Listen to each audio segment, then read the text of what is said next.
Hi everyone, Ray from Pro String.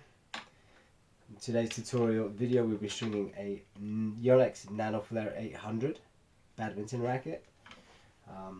Just a quick one, this is a Wilson Bayardo original, has hydraulics, pretty cool machine. I'll show you the hydraulics, how they work very briefly.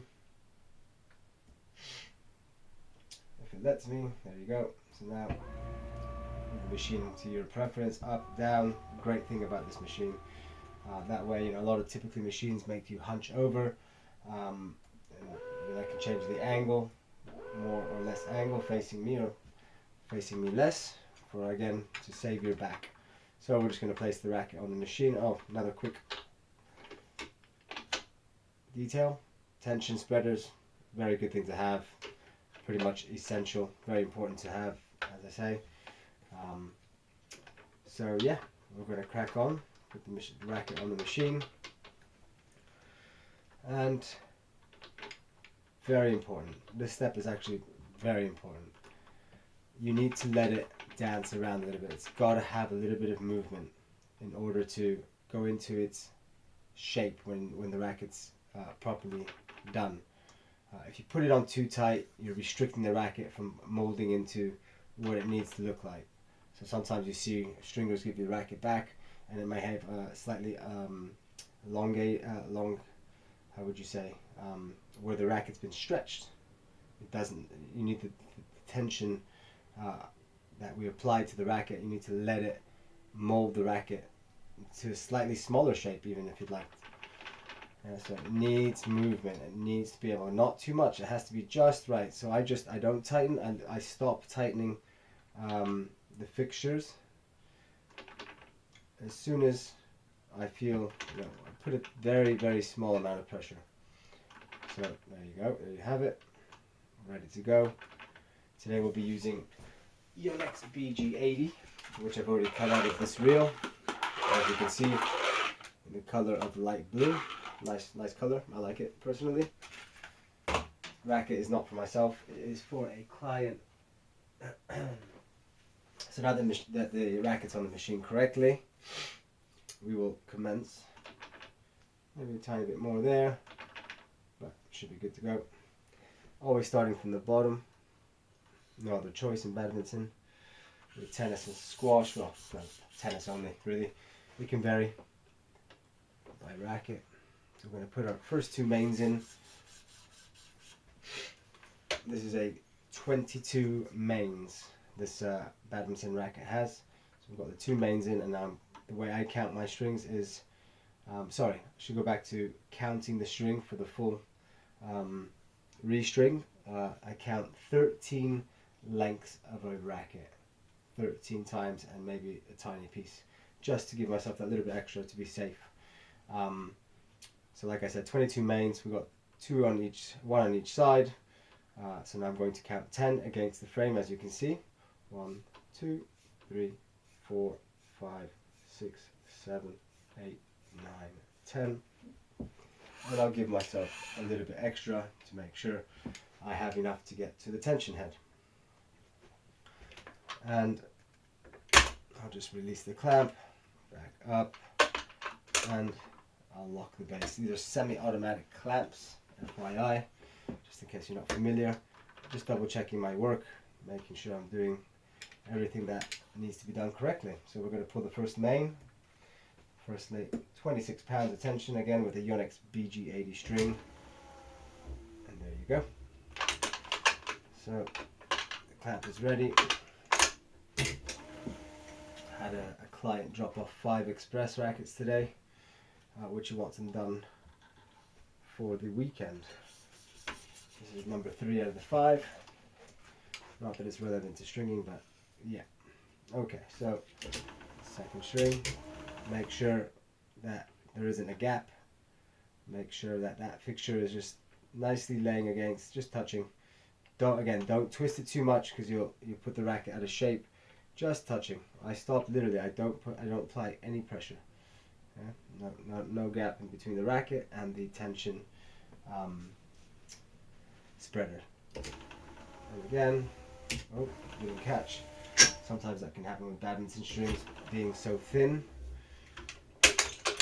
Release and clamp.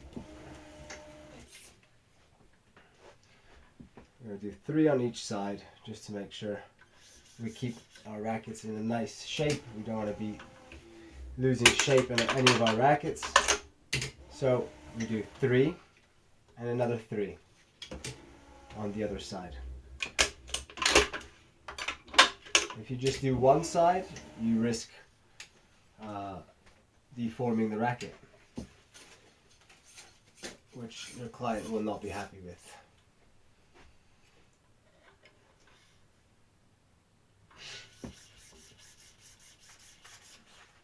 Just got caught there. And we pull again. So I'm guessing this racket will take me 25-ish minutes. I'm going to record the full video of it. So we now have 3 on that side as well. Again, always being symmetrical. So I've done 3 and 3, got my first 6 mains in place, and now we're going to repeat the same thing. Another 3, and then another 3 on this side, and another 3 on the other side, which will put us to 6. I am doing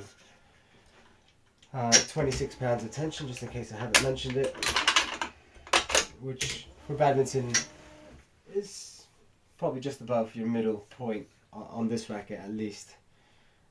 So heading towards a bit more control. So the client likes to play with a bit of a tighter tension, therefore giving him more control. The higher you go, the more control you will have. Just be careful, always check the specs of each racket, especially in badminton. It's not like tennis and squash where you can really go high in the tension and not worry about the rackets breaking. Squash, I mean, in squash is already 30 pounds as a high tension, badminton as well.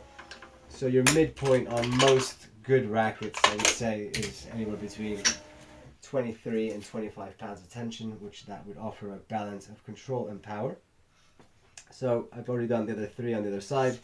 We're going to go back to the other side. Again, always evening out the amount of strings you do from one side to the other. We're only going to do a 1 piece today. So that means 2 knots, 1 piece.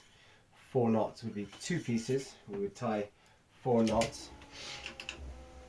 There we go, didn't catch again. Normally does catch. From time to time it does happen. Maybe to do more so with stringing quickly as well. I do tend to string pretty quick, I like to think at least. You could be the judge of that. Badminton rackets typically take me 20-25 minutes. Tennis rackets, squash, no one's bothering me. No phone calls or no kids running around in my case. And then I'm doing tennis and squash in 12 to 15 minutes. I can do it faster, but I'd rather not, because then the quality and the tension may be less true. So I don't know if you can see, I've got 4 green lights here. Let's see, I wonder, can you see the green lights from there? Let's see, just curious now. You may, it only shows the green lights when the tension has been pulled correctly, so to the max of the tension that you're requesting from the machine or adding to the machine. There we go, 4 green lights just here. Don't know if you can see them.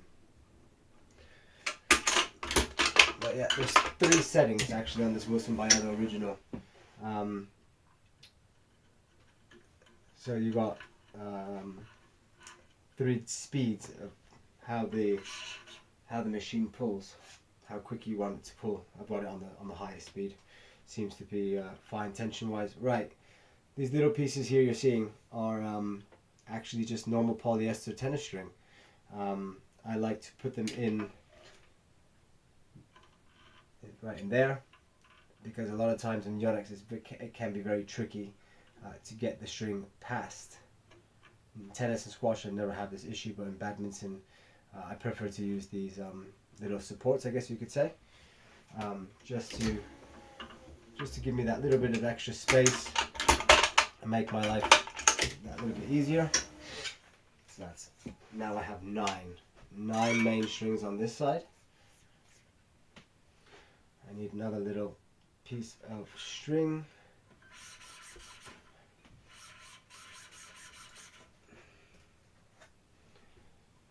There we go, so you can just see, I'll just slip it in there ever so slightly. And sometimes I don't want to go in the middle, keep it to the side. Yep.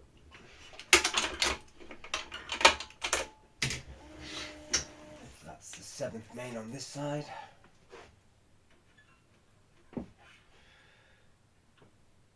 The mains are generally easier, pretty straightforward. You know what stringing patterns you're doing.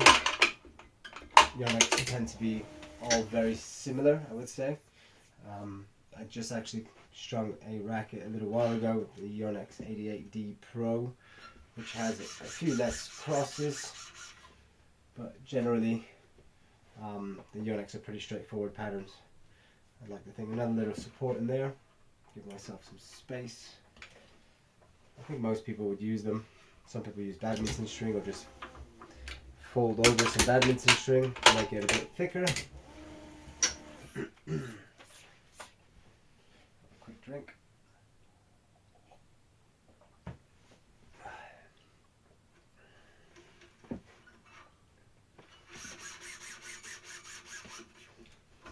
The 8th main,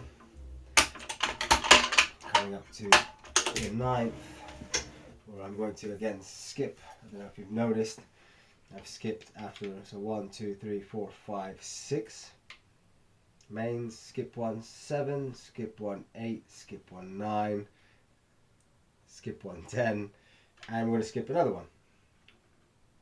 I have put the clamp a little bit close for my liking. I may have to, yeah, I'm just to make life easier, I'm going to pull the string again. Got a little bit carried away, not looking exactly at where the clamp was being placed. It was covering the hole pretty much. Fix that easily enough.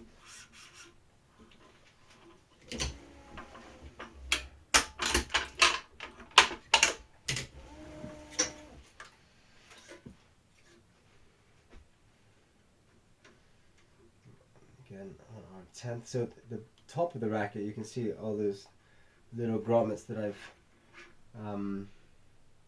skipped. That's not the case at the bottom though, if you've noticed. No skipping, lots of shared holes at the bottom on this specific racket, the Nanoflare 800. But you can see lots of skipping of holes on the top part of the racket. Something you want to keep an eye out if you're not a very experienced stringer. Tennis as well. Squash not so much.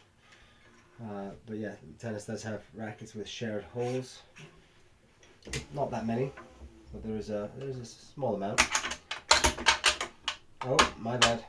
Oh no, I did put it up. So stringing at 26, I have a 15%. I have a knot button on this machine, and I just press the knot button and it brings up the tension 15% on any racket I do, regardless of tension. So I press that button. It's so automatic for me, I forgot to slow down and say I had pressed it. So always on the finishing knot you want to bring up the tension, because it's very normal for the tension to lose tension on the last string when you are tying the knot. So I'm finding the hole where I'm going to tie the knot, which is, it's effectively, I guess you could call it a shared hole. Sometimes can be a bit tricky to get through, which could well be the case. Nope, it went through. If it doesn't go through, what I suggest using is an awl. Be careful. Badminton strings are very delicate, as are the rackets. If you haven't done badminton rackets before, I suggest being very careful. Let's try to get some help from somebody.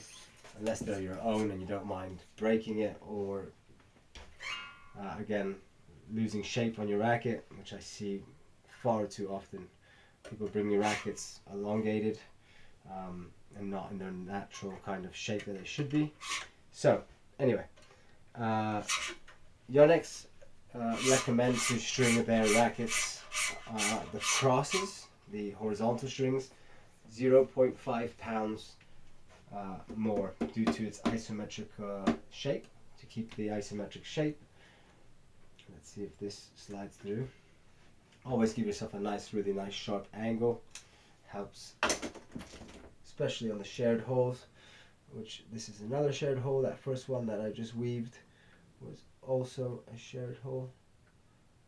I might not get through here, where I now then need to use the awl. Be careful, just ever so slightly, just turn. You can see my hand just turning very slowly, letting the awl find its way through, because there's plenty of space, but sometimes the string just wants to be stubborn. There you go, easily enough. And we weave. So always remembering that your top string should always be the opposite to the bottom string. Always. No two ways about that. So you can see here, under, I've gone under, the next one is over. So the next one will have to be under on this string.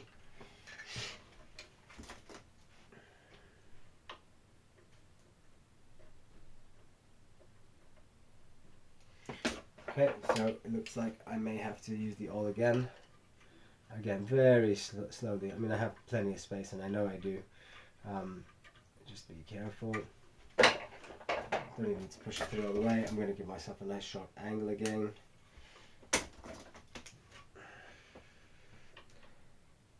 And there you go. That's easy.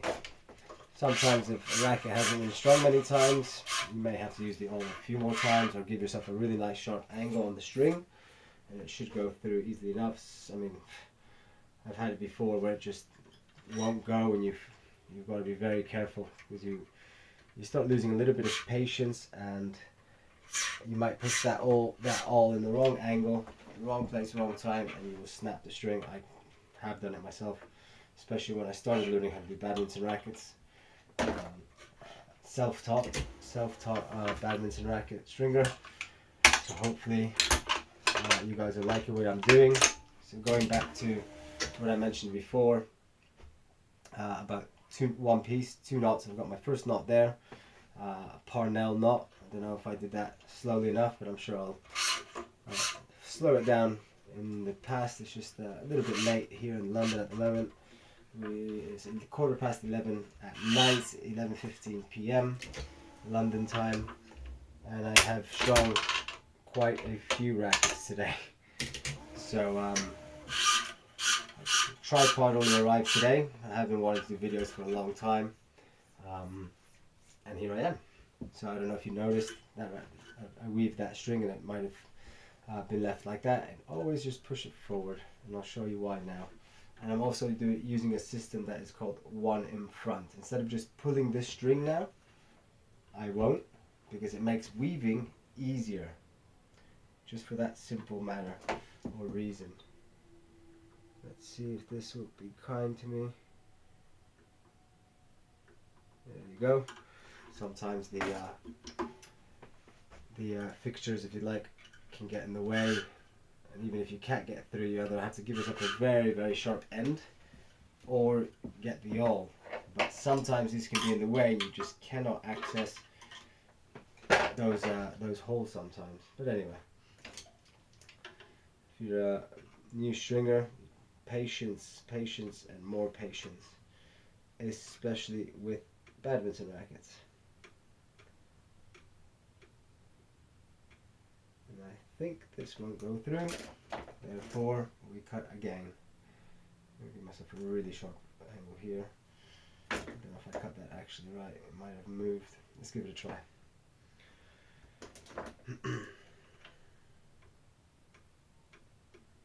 Yeah, no, it went through. There you go. Again, patience.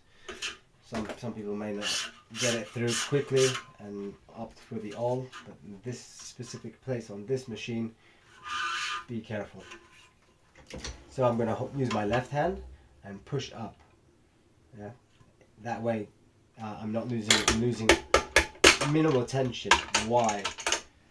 Because when you finish the racket and you see all the strings out of place and a bit wavy, then you may want to put them back into place, make it look nice and professional and straight, but that will create a little bit of tension loss. So hopefully when I finish this racket, the strings will be nice and straight as possible. At least there's always going to have to be some straightening, which is fine, but you want to make it minimal. So that's the reason I always, again, as I don't know if you saw, I push the string up, and what I do then is I hold it firmly, don't let it go up, and then just a little bit, just keeping it in place, and that way I know I'm losing minimal tension.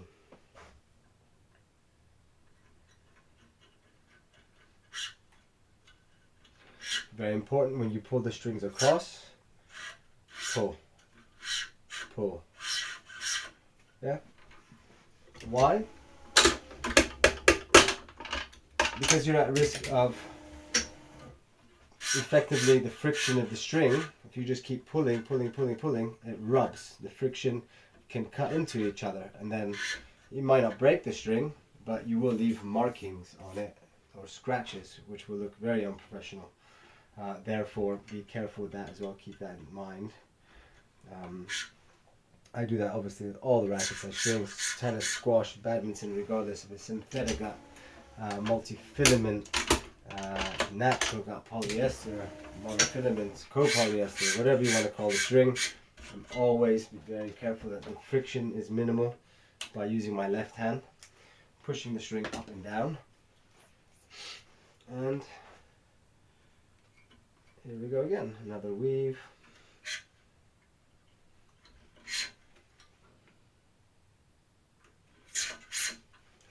I know a lot of even tennis stringers that travel the world stringing tennis rackets for the elite. They hate doing badminton rackets, but I mean they hate it. They'll say no. They'll just say no. Some are okay with it, but because they just surely don't string that many badminton rackets, they're not that comfortable with them. I mean they're comfortable, but you know, when they're doing a tennis racket in 12-15 minutes, and not having to deal with, I guess, badminton rackets, I guess what's the point in their eyes? But in my case, running a racket restringing company in London, people kept asking me when we started the company. Pro String is now 5.5 years old, just over maybe. I think we'll be 6 years old in June, this coming June, 2024.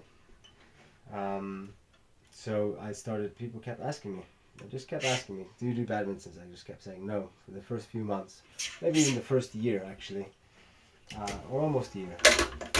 Then I decided to buy myself a cheap manual badminton machine. Again, look, always moving your hand up and down. I bought myself a cheap manual badminton machine and decided to give it a go without anybody.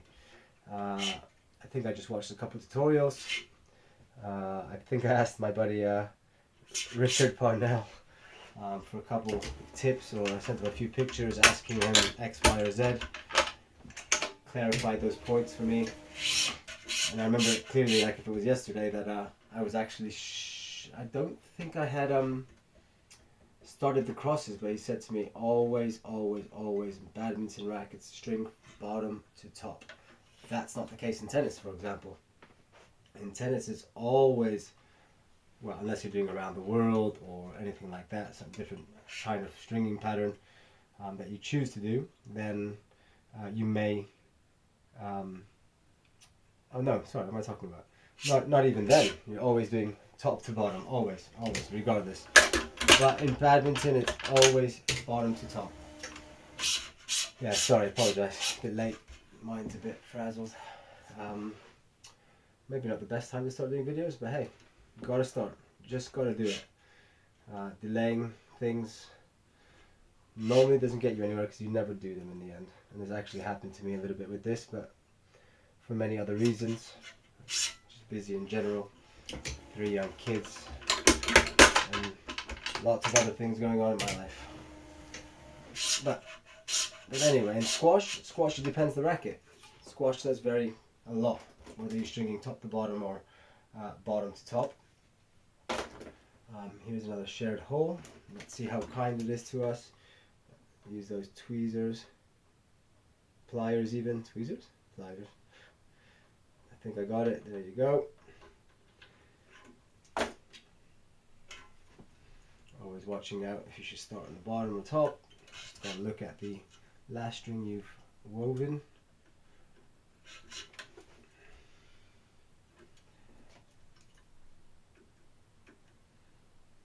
So this string Yonex BG80, it is 0.68 millimeters thick. It's a thinner string. It's more advisable probably for those who use feather shuttles. Really nice feel, touch, power. If you use feather, you want to use a thicker string, as Yonex BG80 for example, which is, if I'm not mistaken, just to be safe, Yonex BG65 is 0.70 millimeters. So only a bit thicker, but it makes all the difference to breaking quicker or not. Just slipped on me.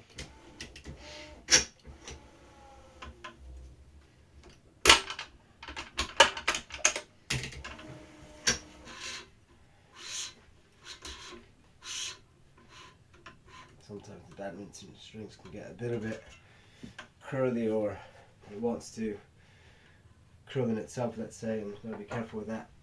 Okay, so now I'm behind this fixture, and I'm going to have to ever so slightly pull the string down just a little bit.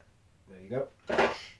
Be very careful, don't scratch the racket. Also very important, client may not be happy about that if you do, and then you'll find yourself some problems. I'm sure we've all done that before, especially when you're starting. I guess maybe I haven't, but so again, very carefully going to pull the string down just to be safe, and it's being a little bit stubborn. So just to be on the safe side of things, instead of being quite aggressive with the awl, I wish it would just slip through and not have to use the awl at all, but that is not the case right now. This one is being quite stubborn. There you go. You need to be careful with that awl. Really, really careful. Take your time. Take your time.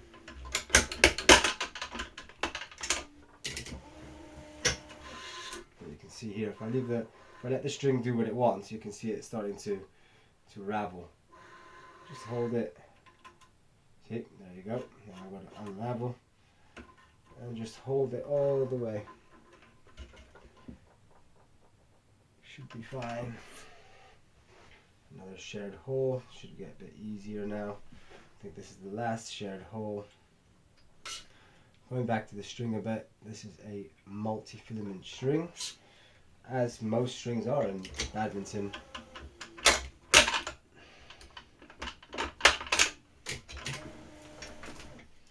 Alright, we're coming up to the last four weaves.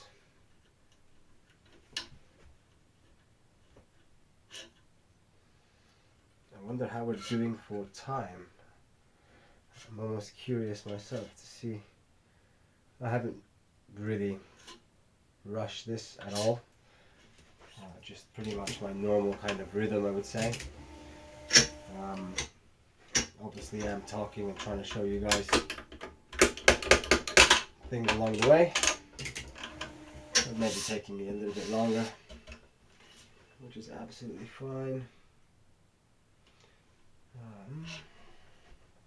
Last 3 weaves.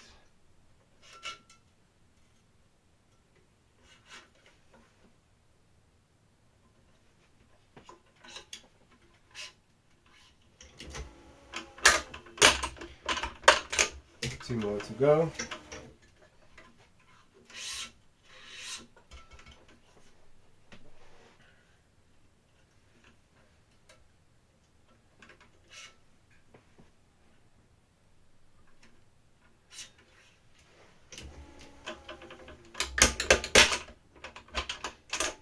I have oddly become quite popular in the badminton scene as a stringer, at least, obviously.